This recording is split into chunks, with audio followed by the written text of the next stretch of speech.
So as for the meditation, was encouraging everybody to be reflecting on the refuges, and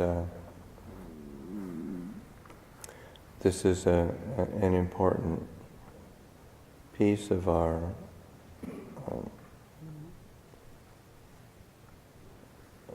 our practice of Dhamma, of the Buddha's path.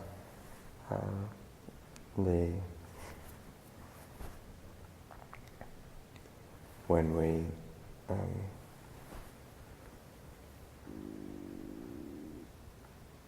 live our life, it's easy to kind of compartmentalize and put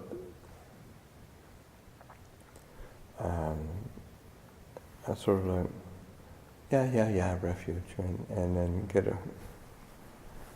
and then go back to whatever we're obsessed with, distracted by, feel dutiful towards, and then just not pay appropriate attention.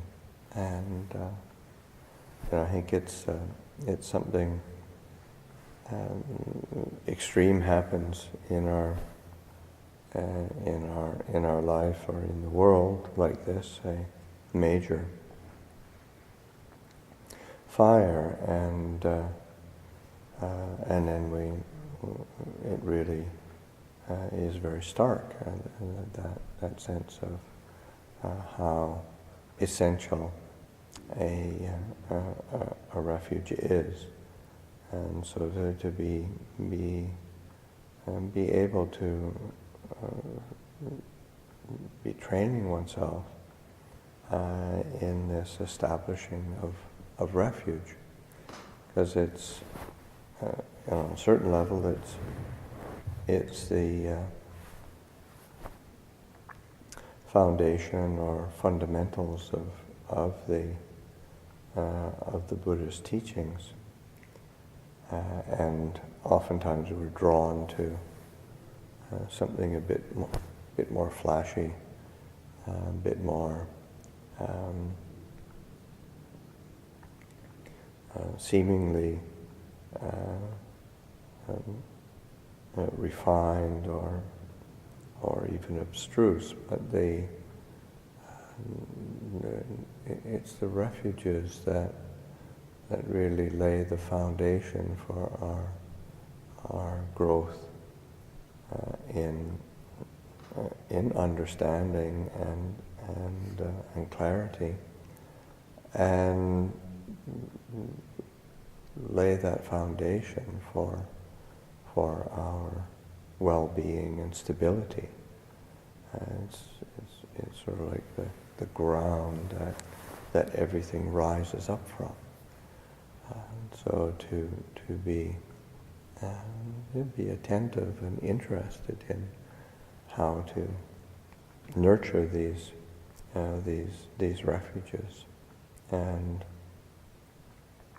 also not making them too theoretical, too philosophical. These are refuges of the heart for our day-to-day life, for establishing a basis for how do we make decisions, how do we direct attention, what do we rely on, and what do we have that really does provide a refuge. So the sense of being interested in the way that the mind moves.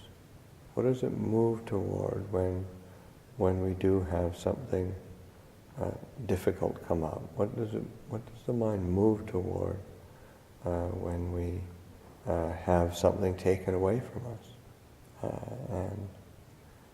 And that's a really interesting reflection, because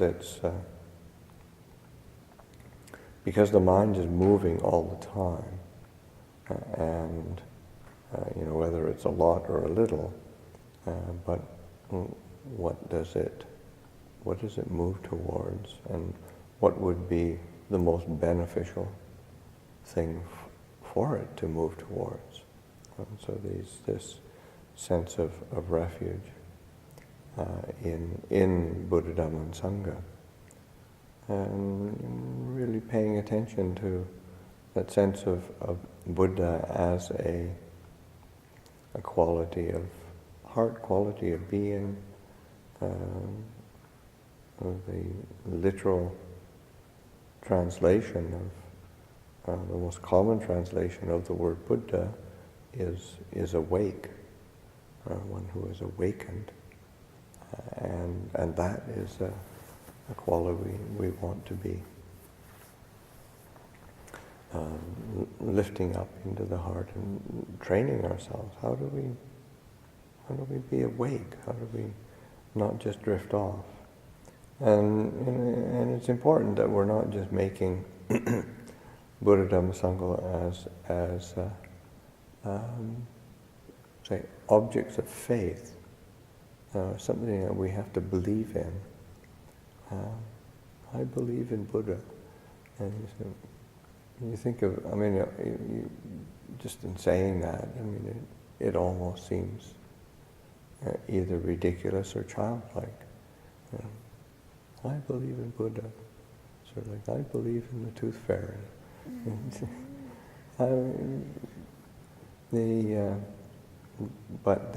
Because it's not something you just believe in, it's something you live.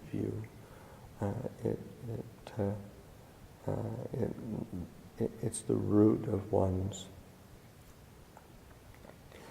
being that is, really inclined. The heart inclines to awakening, to discernment, and to, in the Thai language, the qualities that are oftentimes the most common translation, the one who knows. The one who knows, the awakened one, the radiant one. So those are qualities of heart, qualities of being that we can take refuge in and make them as a refuge for ourselves, so that we're lifting up that ability of the mind to know clearly, to be aware, to be alert, to be present. It's this quality of mindfulness and awareness. And as because that's the basic function of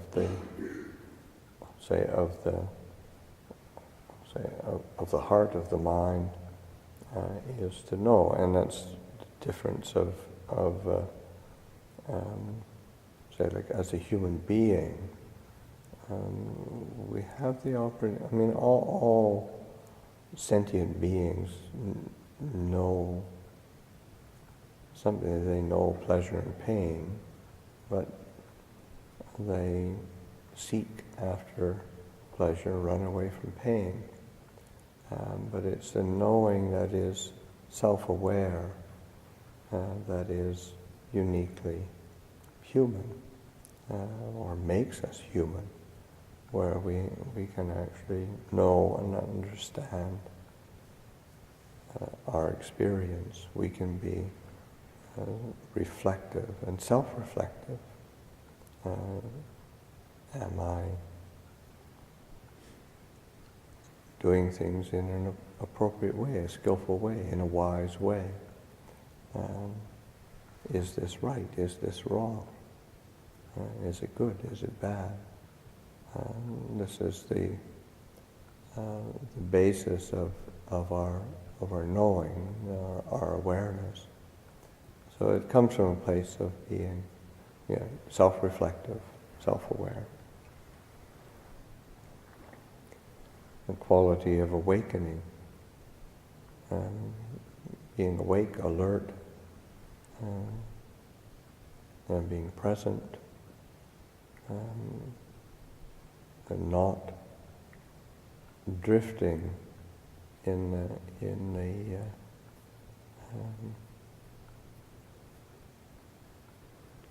our delusions. It's like at CTTV at lunchtimes, we've been listening.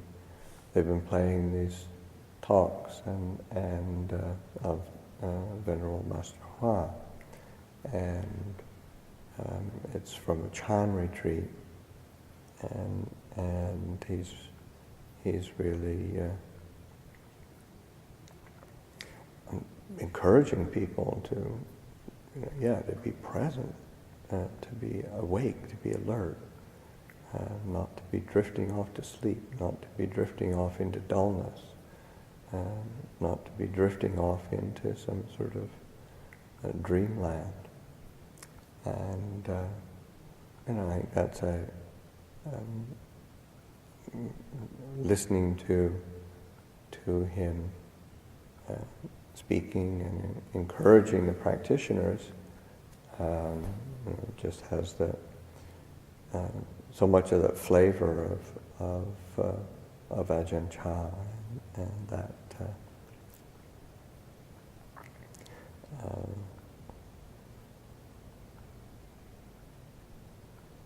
I think if you listen to it from a critical perspective, then it's he's just scolding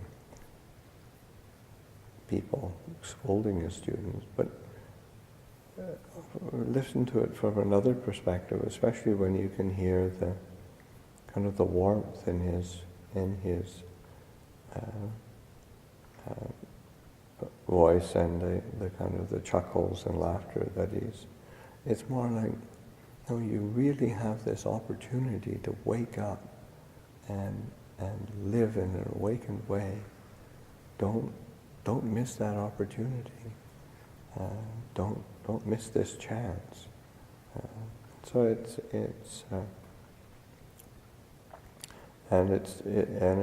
hinges on this quality of awakening, being one who is awake. And it's a simple quality, but it's something that is easy to miss its importance, because we tend to look for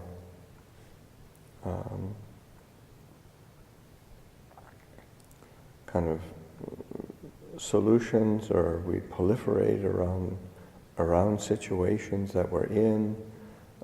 We fear what's going to happen in the future. We regret what's happened in the past, or we long for either the past, even if we were miserable. We'll still long for it. So the good old days. They were pathetic when we were living them, and we still think about them. And or we long for the future, as if it's actually going to change anything if we haven't done anything in the present. So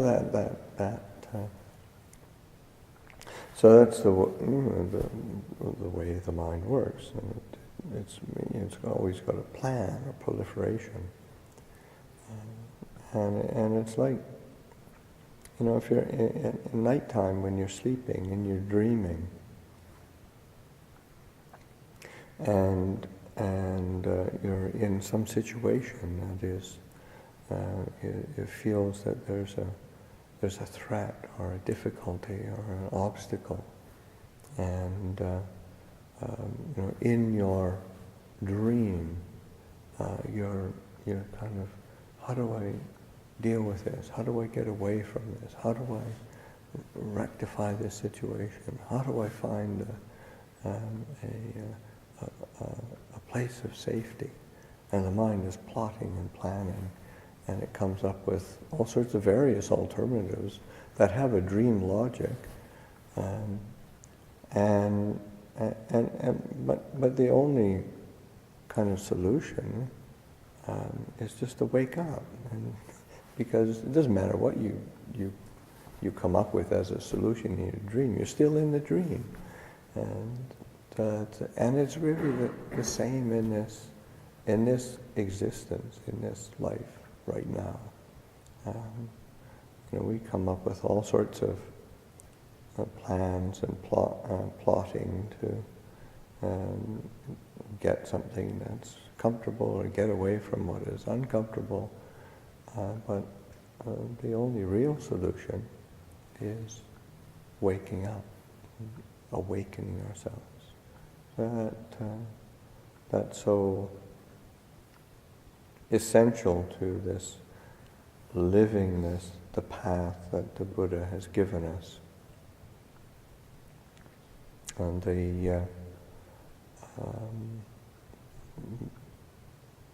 the quality of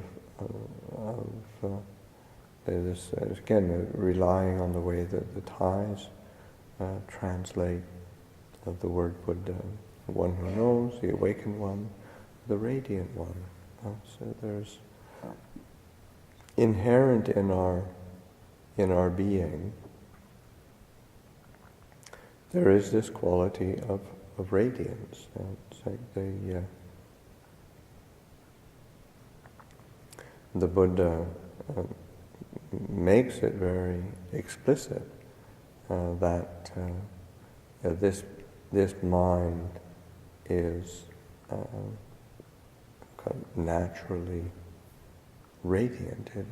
It's only say tainted or stained by visiting defilements, adventitious defilements that come and go. So that but when we return to the essence of our mind, our hearts, there is this quality of radiance, of light, and it's the word is Papahasara. It means this light radiating out. So it's clarity.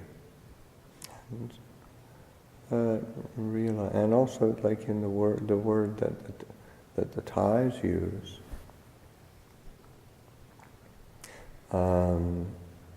it's also Bergban. It's sort of like open and clear, radiant, fresh. But also, there's a sense of like a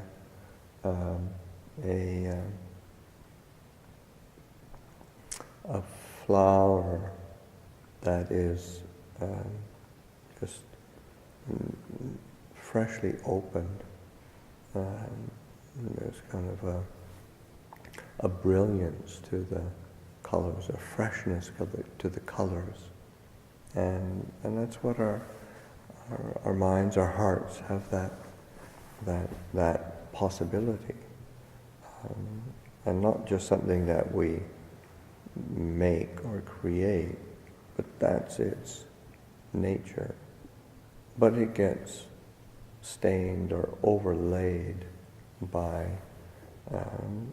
just the moods of the mind, the impressions of the mind, things that we obsess over, get caught up with.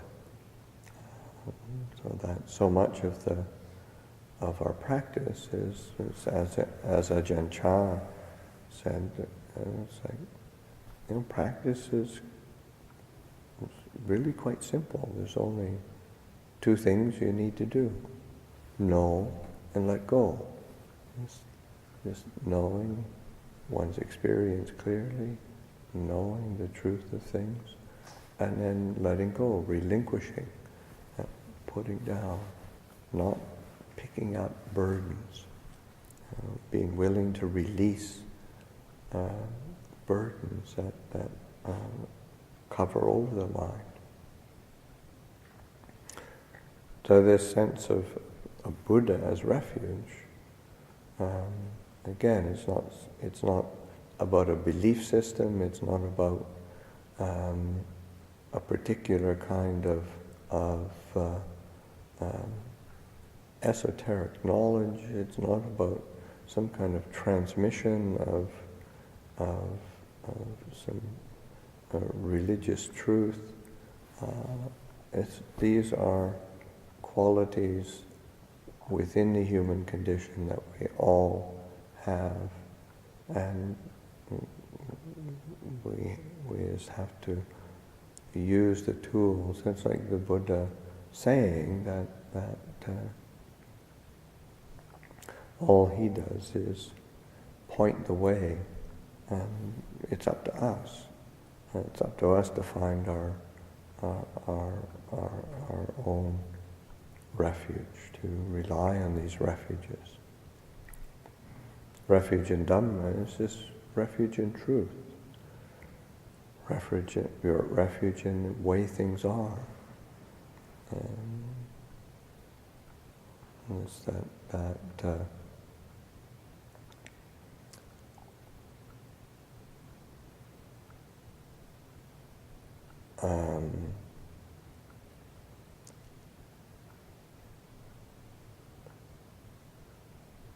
recurring phrase that Ajahn uses over and over again. It's like this. That's the Dhamma. It's like this. This is the truth right now. This is what we're experiencing. This is what we're coming into contact with. It's like this. Truth is like this. The way things are is like this. And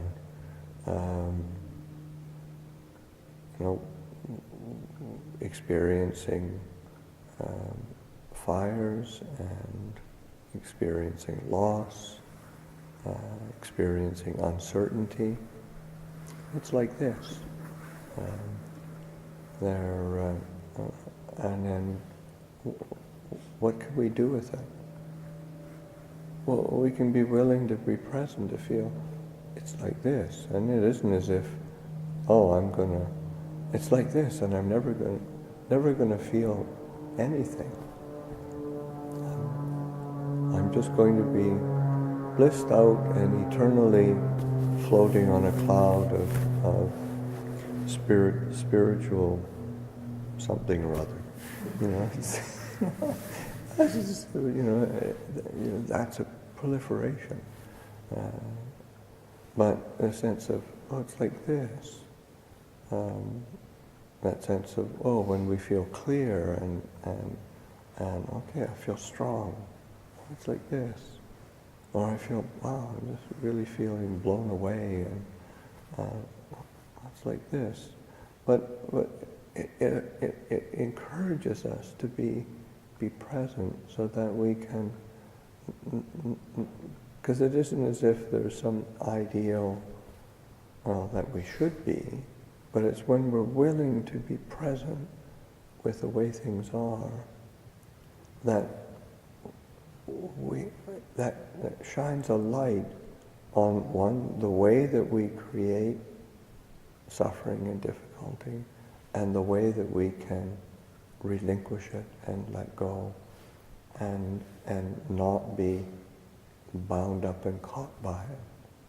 So it's that just that simple phrase, it's like this, is really, it's really important to be taking that, because that's taking Dhamma as refuge. And when we take Dhamma as refuge, then we've got a solid anchor for our for our life, for our practice. Like I was just joined the Katina ceremony at the new branch monastery in New Hampshire. And one of the things Ajahn and Jayanti, one of the things that they've got in their monastery is they got a lot of rocks. So it's just New Hampshire there's all these. It must have been like from the Ice Age. There's all these granite boulders everywhere, and so anyway, Ajahn Jayanto has basically, as you come into the monastery, then he's taken one of these granite boulders that are there, and he's taken it to a stone carver, and that's carved in that. It's like this, and there's this granite boulder, and it just sits there, and that's really, we have the opportunity to be like this granite boulder. We can just sit right in the middle of anything. It's like this, and not be shaken by it, not be moved by it. And saying the acknowledgement of it's like this doesn't mean we don't feel anything. But we've got a refuge, and that is so important. So Buddha as refuge, Dhamma as refuge, Sangha as refuge. And Sangha is a refuge in virtue, and virtuous conduct. And it's also Sangha in terms of community.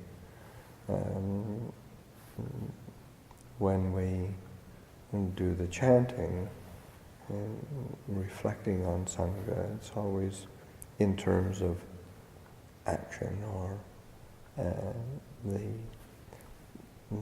qualities of people. It's like the one who, Sangha of the Blessed One's disciples, the one who practices well, practicing in a good way. Practicing that which supati. Su is like is something that's good. It's practicing in a good way, practicing well. Uchu is like practicing directly. It's not hesitating, not procrastinating.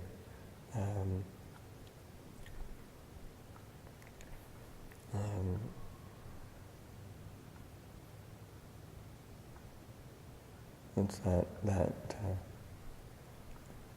sense that I remember Ajahn Jayasara one time saying, he said, sometimes I feel I'm getting worse. I used to be an amateur procrastinator, now I'm a pro.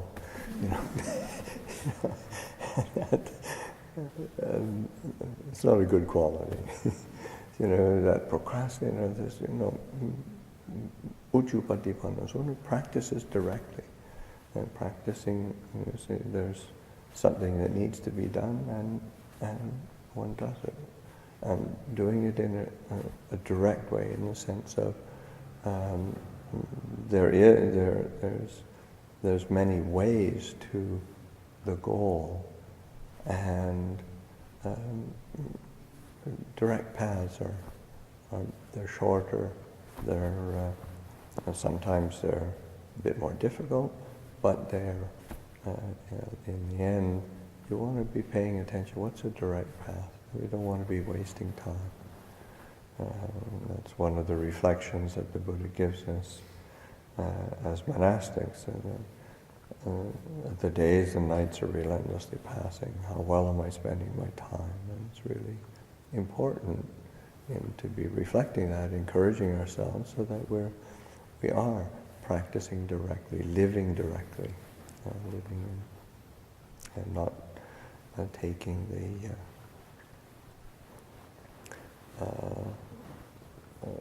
kind of meandering routes to what's good and useful.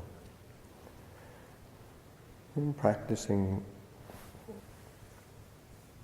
Nyaya Patipanno is one practicing for knowledge and understanding. Nyaya is like understanding and knowledge, so that we're seeking knowledge of the way things are, knowledge of truth,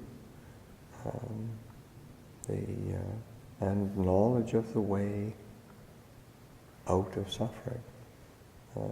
That's the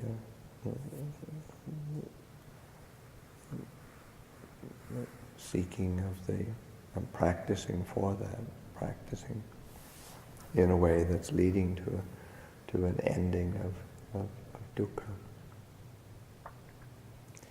The last one, Samici Patipanno, is one who practices with integrity. And it's Samici is sort of, say, right or righteous, but it also has that root of it's what connects us as human beings as well. I mean, all of these things connect us, but that sense of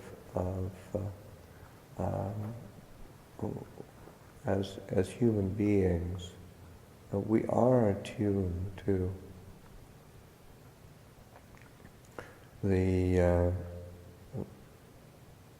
when something's done in a really right or righteous way, it feels good, and it feels comfortable as well to be around that. Whereas when somebody is not, they're kind of cutting corners with truth, or not really paying attention to integrity, then it's uncomfortable to be around. So that sense of these are the qualities that bind us together as human beings. It's both something that's, say, as sangha, as refuge, an internal refuge. These are the qualities within ourselves that create a sense of well-being and happiness. But between us as human beings, it lays that foundation of trust and ease, being able to be with others with a sense of ease, and that we feel trust and respect. Because when we speak about, say, like virtue and say moral integrity, when the Buddha, it's interesting when the Buddha speaks of the qualities of, say, hiri-ottappa, which are the, say, qualities of, they're called protectors of the world, qualities of say, a shrinking back from wrongdoing, a sense of conscience that pulls us back from doing things that are unskillful. What it's rooted in is respect, respect for oneself and a respect for others, and that without that foundation of respect, both for ourselves and for others, then that integrity sometimes slips off to the side somewhere. But then when it's nurtured and cared for, then it's what brings together us as human beings, and also, say, again, it's as a refuge for ourselves, but as a refuge for each other. So that this sense of refuge is one of the, on a certain level, it's like your Buddhism 101 or even Buddhism kindergarten, but it's it's not something to be overlooked. It's something that all along the way, as we cultivate and practice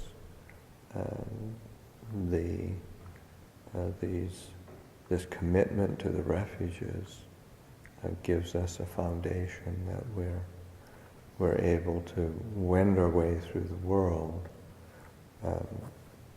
deal with situations that are uncertain or difficult, and then be of support for others as well. So that attention to refuge, and it is as we attend to this quality of refuge, this is really what allows the rest of the path for us to flourish in the rest of the path, for the mind to be committed to virtue, for the heart to be committed to virtue, for the mind and the heart to really settle in meditation and have that clarity of discernment, because the principles are firmly laid down for us. So those are some reflections for this evening.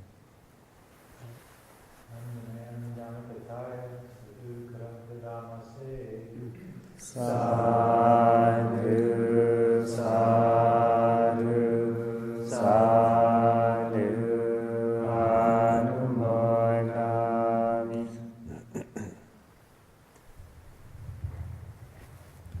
Okay, we could close with the chant on page 54. It's sending forth this wish for universal well-being for ourselves and for all beings.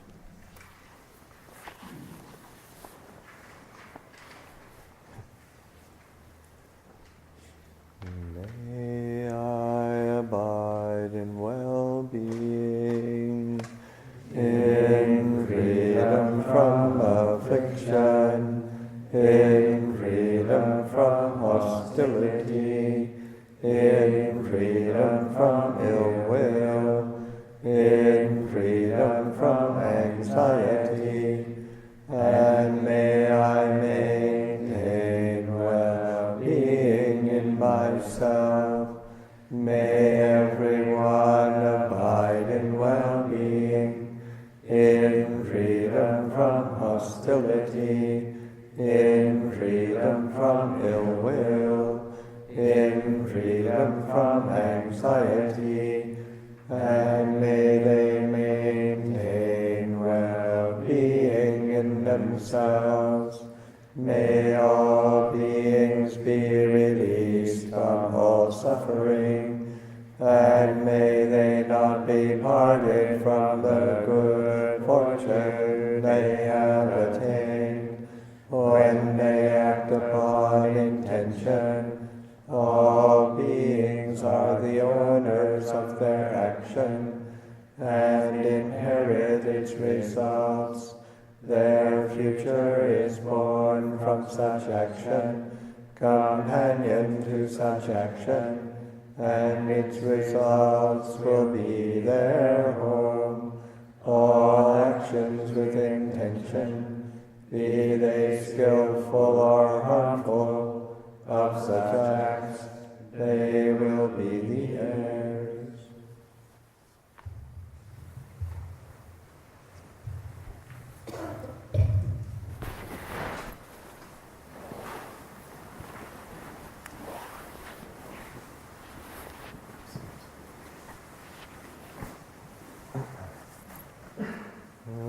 Lord, the perfectly enlightened and blessed One, I render homage to the Buddha, the Blessed One. The teachings so completely explained by him, I vow to